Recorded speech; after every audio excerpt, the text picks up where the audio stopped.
3 x is equal to x x is equal to what, মানে আমরা এই মানটা বের করবো। তো সংখ্যা কিন্তু আসলে দুই ধরনের, ঠিক আছে? সংখ্যা দুই ধরনের, একটা হচ্ছে বাস্তব এবং অবাস্তব।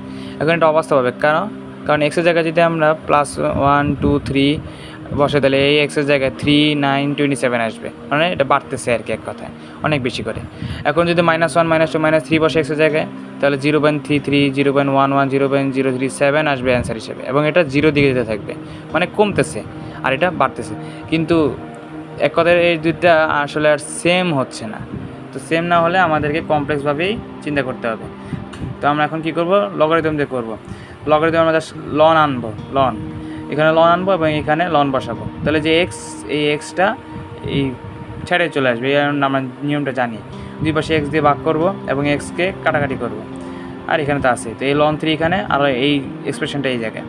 তো আমরা যে একটা জিনিস জানি যে এক্স সমান সমান e⁻ln x, মানে এক্সের জায়গায় যাই বসাবা সেটা এক্স আসবে, ওইটাই আসবে।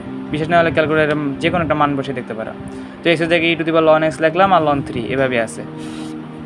এখন আমরা ln x into e⁻ln x হিসেবে রাখতে পারি, কারণ যেহেতু এটা একটা ব্যস্তানুপাতিকভাবে আছে। আর এখানে মাইনাস দিলে এখানে মাইনাস, মানে এখানে মাইনাস থাকবে। আর কারণ এটা নিলাম কারণ Lambert W function a into e⁻a format থাকলে a লেখা যায়।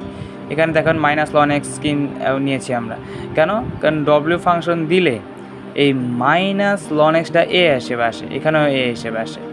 তো এখন তাহলে আমরা -ln x ডাইরেক্ট লিখতে পারি, যেহেতু এটা a। এখন কথা হচ্ছে w -ln 3, এটা তো আছে। এখন এই ln x এর নিচে এই মাইনাসটাকে আমরা এই পাশে নিয়ে যাব, এই পাশে এসে পড়ছে।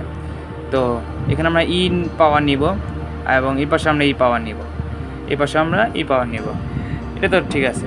এখন আমরা জানি e⁻ln x সমান x, এই যে আমরা উপরে দেখে এসেছিলাম। তো x আর এখানে e⁻w -ln 3, কিন্তু এই জিনিসটা কিন্তু নেগেটিভ, পাওয়ার কি নেগেটিভ। তো নেগেটিভের কারণে আমরা 1/e⁻w -ln 3 লিখতে পারি, x = 4।